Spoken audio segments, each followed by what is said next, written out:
We're looking again at what our self-life is, the two bags that we carry, of course. One's our unique self, the uniqueness that God created in us, that He'd like to express Himself through you in a unique way. And then the other bag is my self-life, my flesh life, and understanding what that is in the unique way that that was developed. So we began by looking at a model of man with an outer life and an inner life. The outer life's formed in the womb of the world, and your inner life takes its shape in the womb of the world. Let me back up there. Your outer life is formed in the womb of your mother, and your inner life is formed in the womb of the world. So you're born with Adam's life, and that life is cut off from God. You also have your humanity, and your humanity is that part of you that was made in the image of God and distorted when Adam chose to choose against God. And this inner life has taken its own unique form. Now, as we look at that then, we started out by going back to the personality that He made for you. And that's a little filter that exists outside of your inner life. And we talked about thinkers and the different aspects of a thinker and how messages that we receive as we look to other people to meet our needs in our self-centered, insane condition. If they won't meet our needs, we begin to develop an identity or an image. Most of us have developed a negative image, a negative identity, as we've looked to other people to meet those needs and they haven't met them. And some of us, though, have also developed positive identities, a positive image. Well, it doesn't matter. One's as bad as the other. If I have a negative image of myself and I feel worthless, unacceptable, unwanted, and unlovable, and a failure, I've got to spend my life trying to change that image. I can have a positive image of myself, that I'm wonderful, that I'm lovable, that I'm kind, that I'm needed, that I'm intelligent. And the problem with that image is I have to spend my life trying to maintain it.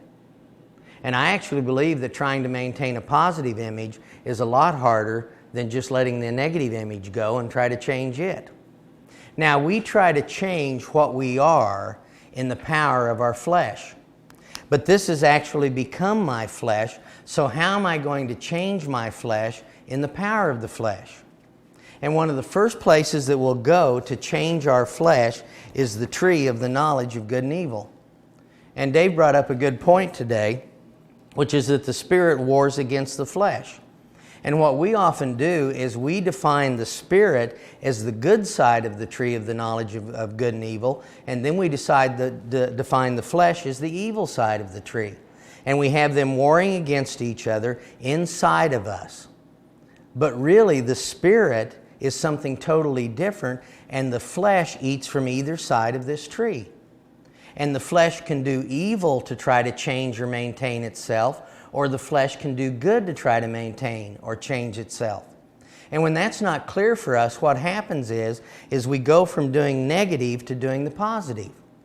And we don't realize that we're actually increasing the flesh life in me. And sin is a coin with two sides. On one side is unrighteousness, on the other side is self-righteousness. And so we eat from this tree and we get worse and worse and worse. And it doesn't matter which side that you eat from. Now, many of you have grown up with alcoholics, or you may know what an alcoholic family is like, but if you've spent some time with alcoholics, and I have, you'll notice this about an alcoholic. They'll drink this level, and then they'll kind of move up, and they'll start drinking this much, and then they'll be drinking at a 3, and they'll be drinking at a 4, and then all of a sudden they decide in the power of themselves, in the power of their humanity, in the power of their flesh, they're going to change that so they don't drink here, and they don't drink here, and they don't drink here, and they don't drink here. And one day we call it falling off the wagon, and they start drinking again. How much do they drink when they start? Do they go back to where they quit at a 4? No, what you'll do is you'll see them drinking at a 9 and completely binging. Well, how did that happen? It's because alcoholism increased while they were doing good in the power of their flesh. Now, if you look at this symbol, and it's on the Korean flag, and that's the symbol of the yin and the yang. One side's black and one side's white. And that's the foundation for Taoism. It's also the foundation for Buddhism, Hinduism, Mormonism, Confucianism, and all those isms. And all Taoism teaches is that this is good and this is bad. And no matter how much good you do, bad is right behind you. And so what we need to do to fix all that is make a list of the good things that you need to do, and be sure and do the good, and then we'll make a list of the bad things you shouldn't do, and don't do the bad. In your whole life, you're living off of this model of good and bad. If you put a tree trunk on this, what do you have? Well, you have this same old tree, the tree of the knowledge of good and evil, the tree of lists. The question I would have tonight is that how much of our Christianity is really just Christian Buddhism? It's giving list after list after list. This summer, one of the fellows at the retreat, Tim Lester, was giving his testimony that he'd purchased a book, 101 Things to Do for Your Wife. And he'd done 101 things. He'd actually gone through the book and done all 101 things. And in the end, he still lost his wife. Well, how much of Christianity is 101 things to do? It's list after list after list. And when I look at those lists, sometimes I ask myself, well, where is Jesus in all of this? You could give this list to an unbeliever. And if you're given a list of things that you can do, how can it be Christian? Because apart from Him, we can do nothing. So any list that I receive ought to be an impossible list. The Christian life isn't difficult. The Christian life's impossible. The only way I'll ever live it is if He lives it through me. I've read a lot of books on holiness, and at the end of reading these books about holiness, I have one question: where's Jesus in all this? An unbeliever could follow that. I was speaking at a conference, and one of the points that I made in the conference is that holiness comes through Christ, and it's His holiness, and God's responsible for our holiness. Do you know that if He gets all the glory, He does all the work? And He's the one, it's His holiness coming through me, Christ's life in me. And His holiness is a gift. Well, we got done with the session, and the whole staff called me on the carpet. I didn't know that they were doing a study on holiness, and there was some popular book then on how to be holy. And they said, no, we're taking the students through all this book. Everything you've said is contrary to that book. You're holy through the things that you do. And everyone was against me, so I just asked a couple of questions. How many of you have read the book? And everyone there had read the book on how to be holy. How many of you have taken students through the study guide? And they all raised their hand. They'd all taken them through the study guide. I said, well, how many of you are holy? And I was the only one that raised my hand. Because my holiness wasn't coming through what I do, it's coming through Christ. We eat from this tree and we make the list, and Jesus is left completely out. And it's not a list that's going to help me. It's not eating this tree that's going to help me. What's going to help me is a relationship with Christ. That's the only thing that'll help me. So we go ahead and we eat from that, and we try to change our flesh. And again, one of the problems is the acceptable deeds of the flesh, the things that you can hide in your heart that other people won't condemn you over, like bitterness and slander and unforgiveness and pride and self-centeredness. As we hide those acceptable deeds and the self-righteous deeds, it's heating up the fire, and eventually there's going to be an explosion of the unacceptable deeds of the flesh. And they'll come completely out. I remember a lady rebuking me at a conference, and she was doing it very, very politely and yet cutting, and she was making sure that she got her point and she got her dig in, but she was being very polite and very kind in the way she was saying it and all of this. And in the end, I said, I see what you're saying, and I shouldn't, and I'll change that illustration. I won't use that again. I didn't think anyone would take it that way. I apologize for that, and I'm going to change it. But I said, sister, before you leave, here's my Bible. Let's assume I really was trying to offend you. What's your excuse for the attitude that you have toward me? You know, she took my Bible and hit me with it. I mean, it was all fun and light until that point. Then I get hit with my own Bible. Well, she was in the flesh, and those acceptable deeds of the flesh finally heated up, and the unacceptable deeds came out. So what we'll do then is we do the acceptable deeds to try to change ourselves or maintain it. That's the people-pleasing, the performance, the counseling, the prayers and the vows, the new relationships, the new job, the new location, putting my life into other things, exercise, Bible studies, all of those kind of things. And when those don't work out, all of a sudden there's an explosion of the unacceptable deeds of the flesh. And then you see people begin to withdraw and control and run, and that's when drugs, alcohol, spending, sex, television, reading, lots of fantasy about would have, should have, could have, worry, I become moody, reject others, explode, more fantasy about romance, be the center of attention, critical of self, manipulate, and all those other things we do that are all the negatives. Now, here's a problem. In the development of my inner life, my Adam life, which is part of my self-life, I received messages and I listened to them, and I began to have these feelings of being worthless and unacceptable. And I can always blame others for those feelings that I have. As we mentioned before, victimization is one of the most addictive things there is. So I'm able to blame others for these feelings. But when I eat from this tree and I do the good, and then it feeds the bad in me, it's my own behavior that now begins to condemn me. Now who do I blame? I'm really in a fix, and I go into self-hatred because I hate doing these kind of things. See, a boy was called into his dad's office, and his dad said to him, you're very impulsive and you make stupid decisions. And the boy left the office and he was really angry, so he went out and bought a case of beer, got drunk, and drove his car into a tree. The next day he's walking to work. Did he prove that his dad was right, or did he prove that his dad was wrong? Well, now it's his own behavior that's proving that he's right. And we don't like that, so what we do then is we work harder to change in doing the good things. Then we end up doing more of the bad things that proves what I didn't want to be. And then I do more good and more bad, and I spiral and spiral down till I reach a place of depression. And here's what depression is. It's an internal temper tantrum.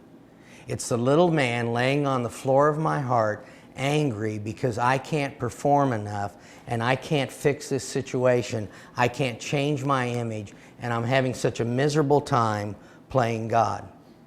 And this thing spins and spins and spins in me. Now, think of this spinning in me as a little top. And what I would like is I would like this top to lay on its side, and if it would lay on its side, I could have peace. So what I'll do is I'll look for events and situations and other people to do something that disproves all of these feelings that I have. I want the people around me to disprove it. And so when the situation's right, and I get the job that I wanted, and I get the praise that I wanted, and I have some kind of success, the top lays on its side, and I have a peace. But it's really a false peace. It's not the peace of God. It's just this absence of internal turmoil and conflict. Now, if you were Satan, you wouldn't like seeing anyone even at that level of peace, and you'd like to pick up the top and spin it. So how will he spin it? Well, it's very simple to spin it. All he has to do is bring a like message today that's similar to a message from the past. So we talked about a girl who developed her image from an alcoholic father who would call her names. Let's say that 20 years later, her husband comes home and there was a party at work because somebody got engaged or someone had a baby, and he was given a beer, and he stayed there and drank a beer, and he'd never drank a beer before, and he comes home at night with beer on his breath. What do you think that's going to do to her? See, it's a like message. And she'll attach a lot to that message. And immediately all these things will begin to stir up inside of her. And she'll lose it, and he'll wonder what in the world is wrong with her. What's happened to her? So we know that we can't fix this in our own power. We are counseling poor in the U.S., and yet people aren't getting helped. So what's God's solution to this? Well, he doesn't want to improve it. He doesn't want to remove it. He wants to remove it. If you're suicidal, you're right on track. Death is the only way out. But it isn't the death of the outer life. It's got to be the death of the inner life. One of the examples I would use is this. The Stanley steamer. Do you remember that car? Some of you, like Doug, you've worked in Estes Park. You've seen the Stanley steamer over and over again. They have one up there at the Stanley Lodge. And the Stanley steamer is a beautiful looking car. The problem is that it has a defective engine. It's a steam engine. And steam engines are defective in that they don't have power when you go up a hill. They're out of control when you go down a hill. They're loud and they smell and they're always hot. But the Stanley steamer is a beautiful car with a defective engine. And so what they developed was the petrol engine.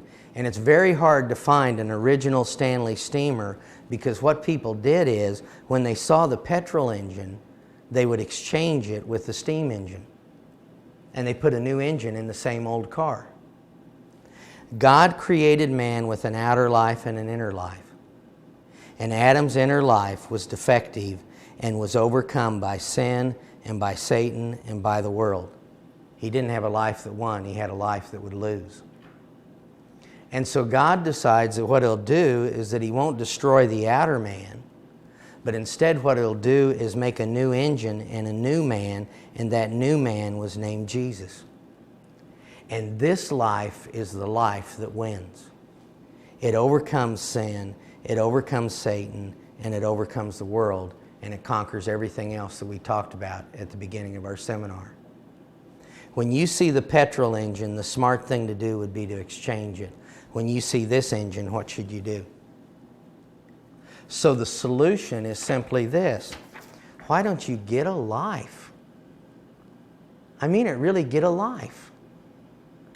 Now I'll say something now that is confusing.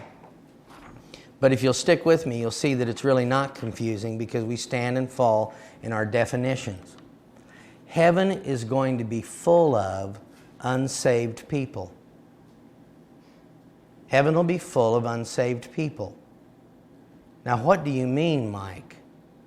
Well, here's what I mean. If you'll do a study in the Scriptures, the word salvation applies to our freedom and our victory today. And the angel said to Mary, "You'll bear a child, and you should call him Jesus, because he'll save the people from the sins."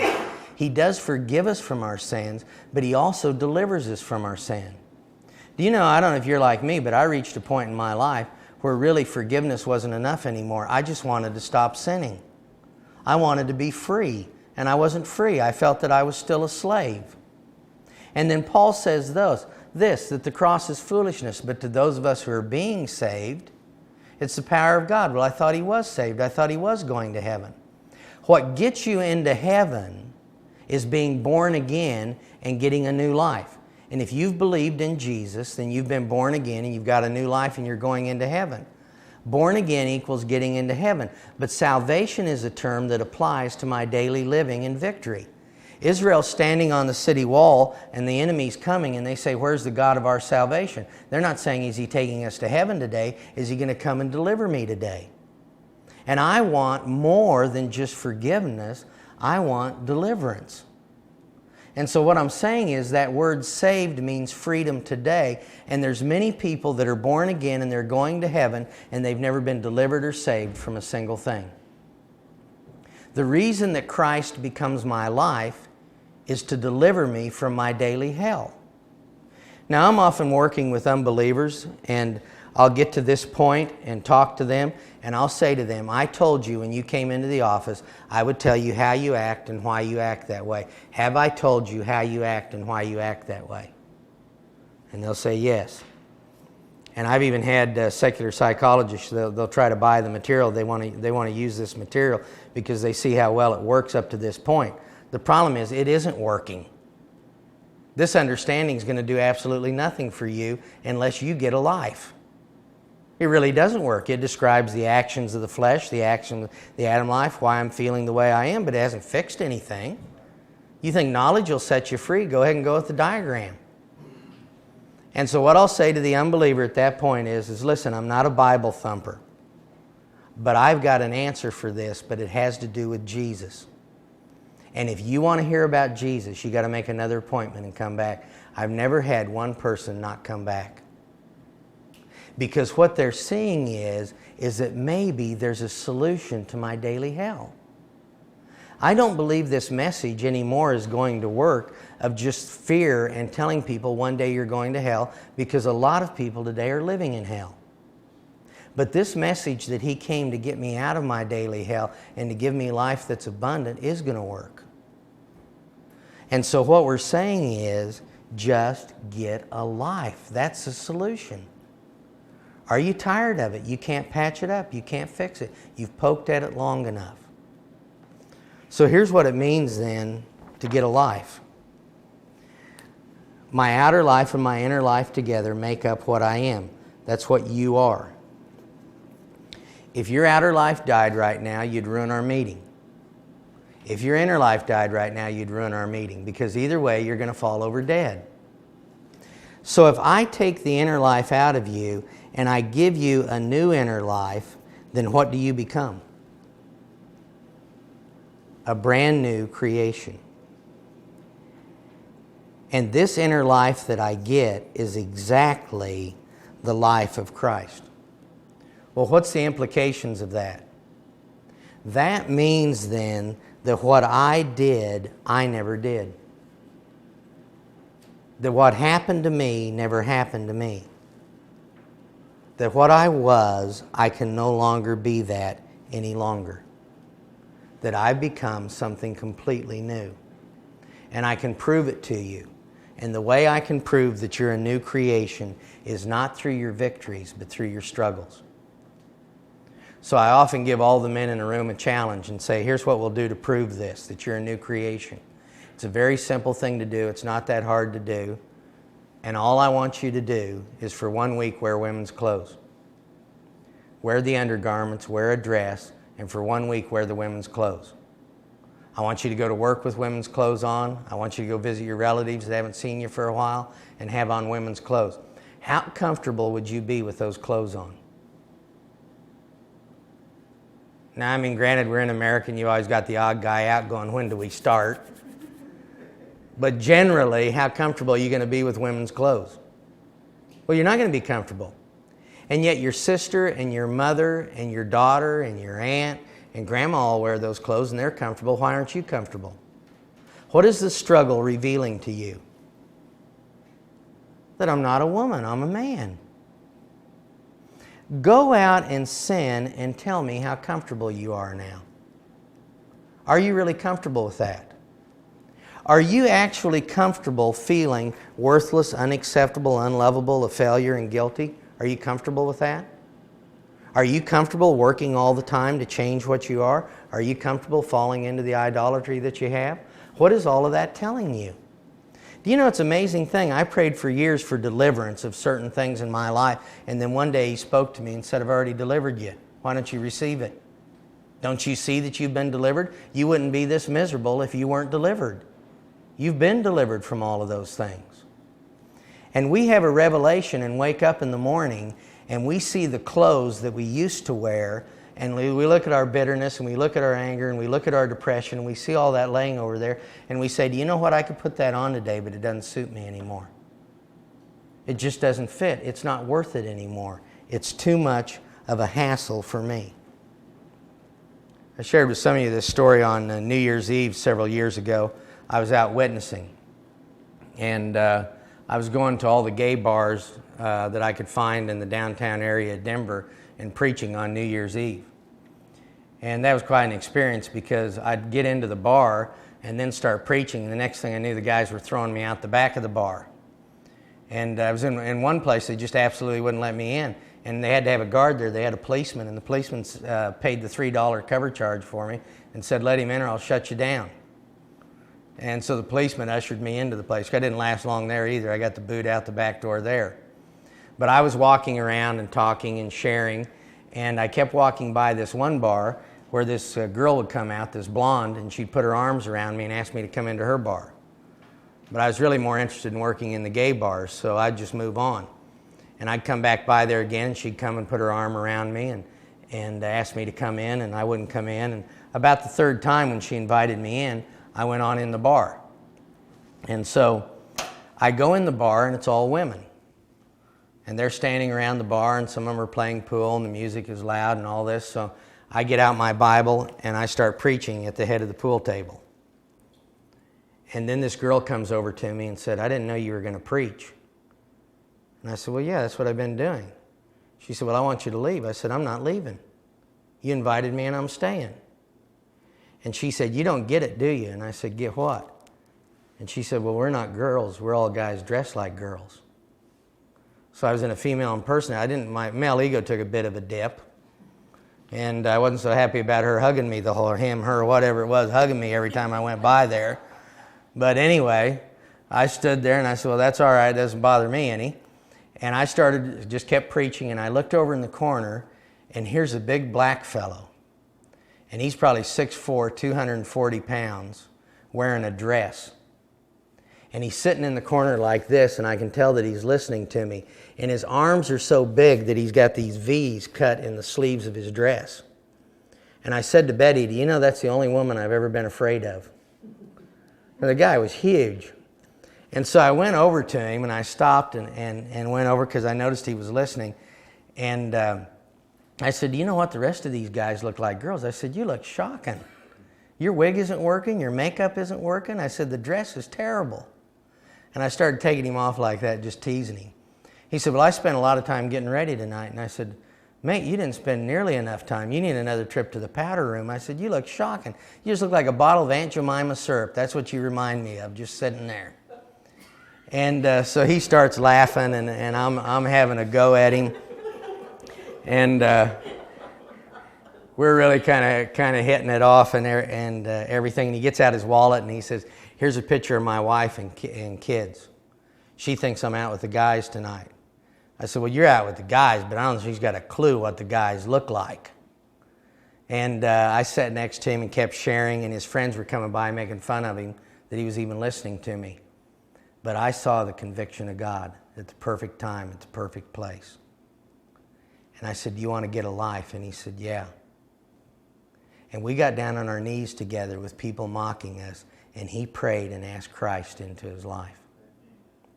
Now, when he stood up and I stood up with him, I looked at him and I gave him a series of commandments.